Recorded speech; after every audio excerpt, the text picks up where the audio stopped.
ગયા વર્ષે જૂનમાં આરંભથી જ સોની સબ પર પુષ્પા ઇમ્પોસિબલમાં પુષ્પાએ દેશભરના દર્શકોના મન જીતી લીધા છે। આ જોડ શોનું ધારદાર અને સશક્ત મહિલા પાત્ર હિંમત, ખંત અને સાહસને સ્પર્શનારી છતાં અસાધારણ વાર્તા થકી ઘણી બધી મહિલાઓ માટે પ્રેરણા સ્ત્રોત બની ગયું છે। ગ્રામીણ ગુજરાતની હિંમતબાજ અને 3 સંતાનની માતા મુંબઈમાં વેપાર ચલાવે છે। પુષ્પાનું આ પાત્ર કરુણા પાંડે દ્વારા ભજવવામાં આવ્યું છે, જે પાત્ર ક્યારેય પણ હાર માનતું નથી। રોમાંચક અને નવી વાર્તા રેખા વિશે પુષ્પા ઇમ્પોસિબલના કલાકારો કરુણા પાંડે અને તેના પતિ દિલીપ પટેલની ભૂમિકામાં તેમના સહ કલાકાર एवं जयेश मोरे अहमदाबाद ની मुलाकात लीधी थी।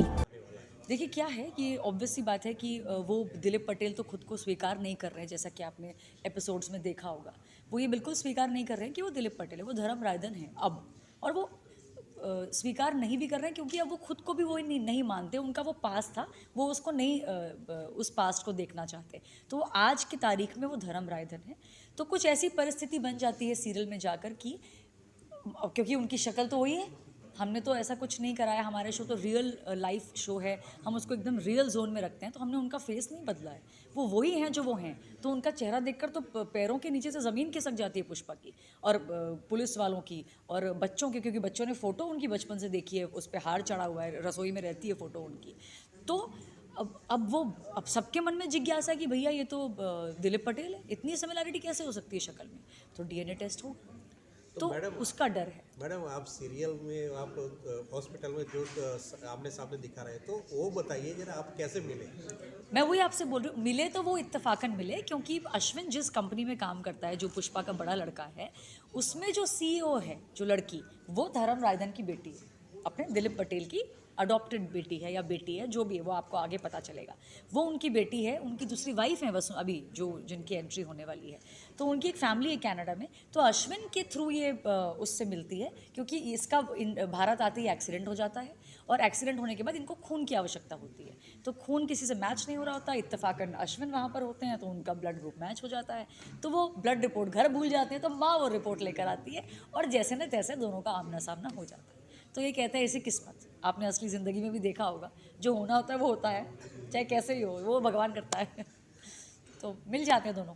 अभी 3 बच्चे मिलेंगे जी धर्मराज से, तो क्या होगा? आप आगे का सब पूछना चाहते हैं। आप समझ लीजिए, राशि ने तो कभी देखा नहीं, चिराग ने कभी बाप को देखा नहीं, अश्विन ने देखा और वो भी बहुत ही बुरे रूप में देखा, मारा पीटा, और अश्विन को भी मारा पीटा और मुझे भी मारा पीटा। तो अश्विन तो हिल गया पूरा अंदर तक, झंझोड़ गया है पूरा। और जो 2 बच्चे हैं उन्होंने सिर्फ तस्वीर में देखा है, और मैंने उनकी बुराई भी नहीं की है अपने दोनों बच्चों के सामने कभी भी। तो उनके लिए मानना कि ये बुरा था, इसने क्या किया, अब माँ माफ़ करेगी, मतलब उनके लिए तो बहुत ही नई दुनिया होगी चिराग और राशि के लिए तो। और जिस तरह से हम सब लोग एक एज एन एक्टर भी परफॉर्म करते हैं, सो मैं बहुत उम्मीद कर रही हूँ कि ये बहुत अच्छा और बहुत स्ट्रॉन्ग ट्रैक होने वाला है। सो बच्चों के लिए बहुत मुश्किल होगी ऑफकोर्स। या लीगली कुछ उन्होंने एक्शन लिया 3 बच्चों को अपनी तरफ लेने के लिए? नहीं, जैसा मैंने आपको बोला कि उनका जीवन अलग है, वो यहाँ पर खुद से नहीं आते हैं, भगवान कैसे ना तैसे उनको ले आता है। उनकी कोई इच्छा नहीं है मेरी ज़िंदगी में घुसने की, या मेरी इच्छा नहीं है उनकी ज़िंदगी में जाने की, किसी की कोई इच्छा नहीं, सब चाहते हैं बस भैया सॉर्ट आउट हो and just we go our separate ways. उनका ऐसा कोई ध्येय नहीं है ना, ऐसी कोई मंशा है कि वो बच्चों को है, उनका कोई लेना देना नहीं है।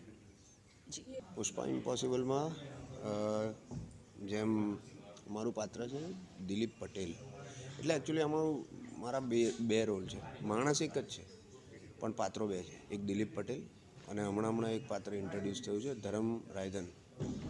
તો હવે બંને પાત્રો, દિલીપ પટેલ એક રાવડી માણસ હતો, એમ્બિશિયસ માણસ, એને બહુ જ પૈસા પાછળ ગાંડો, પૈસાની પ્રાયોરિટી, ફેમિલીને કરતાં આગળ પૈસાને મૂકે એવો માણસ, જે ત્યાંથી પોતાના બાળકોને અને પત્નીને છોડીને જતો રહે છે, અને પછી અચાનક ક્યાંકથી, એટલે અત્યારે ભારતના રેકોર્ડમાં ડેથ ડિક્લેર થઈ ગયો છે, મરી ગયો છે, એનું ડેથ સર્ટિફિકેટ છે।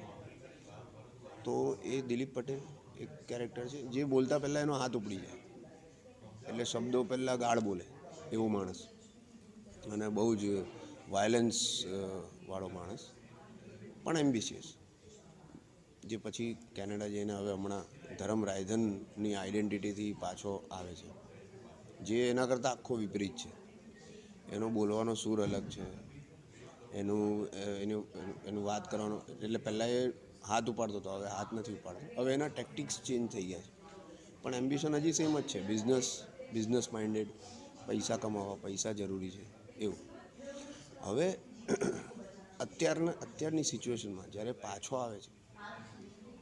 આવ્યા પછી કોઇન્સિડન્ટલી એની મુલાકાત વળી પાછી પુષ્પા સાથે થઈ જાય છે. એને ક્યારે આવવું નહોતું, પણ એની દીકરીના લીધે એને ત્યાંથી આવવું પડે છે અને એ ફસાય છે. હવે જોવાનું એ છે કે ફસાયેલો જે નીકળે છે કઈ રીતે. એ પોતાના બધા જ શસ્ત્રો વાપરીને અહીંયાથી નીકળી શકે છે કે પછી પાછું અહીંયા રોકાવું પડે છે, એ જોવા જેવી વાત છે. દિલીપ સિવાય આ શોમાં બીજા કયા કેરેક્ટર્સની એન્ટ્રી થશે એના વિશે થોડું? એન્ટ્રી દિલીપ સિવાય બીજા ઘણા બધા અત્યારે પ્રોસેસમાં છે. મારી દીકરી આવી ગઈ છે અને હજી એટલે એક્ઝેક્ટ સ્ક્રીન પ્લે છે, પણ હજી 2-3 નવા કેરેક્ટરો આવવાના છે જે બહુ ઇન્ટરેસ્ટિંગ છે. તો શું દિલીપ પટેલની બીજા વાઇફની પણ એન્ટ્રી થવાની? પોસિબિલિટી છે, પણ હજી એ વિચારણા પર છે. પોસિબિલિટી તો છે. અચ્છા, હોસ્પિટલમાં જ્યારે આપને સાથે મુલાકાત જ્યારે થાય છે ત્યારે દિલીપ પટેલના મનમાં શું વિચારો આવે?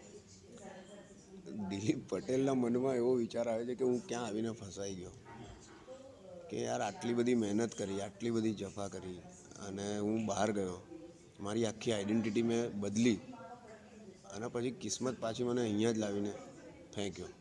એટલે એને કોઈ લેવા દેવા નથી આ ફેમિલી સાથે. પણ મેં કીધું ને હમણાં જેમ, કિસ્મત જ્યારે કુંડલી ભેગી થઈ હોય ને ત્યારે તમે ક્યાંકથી ફરીને ત્યાં આવી જ જાઓ. એટલે આ પાછો અહીંયા આવીને પટકાવે.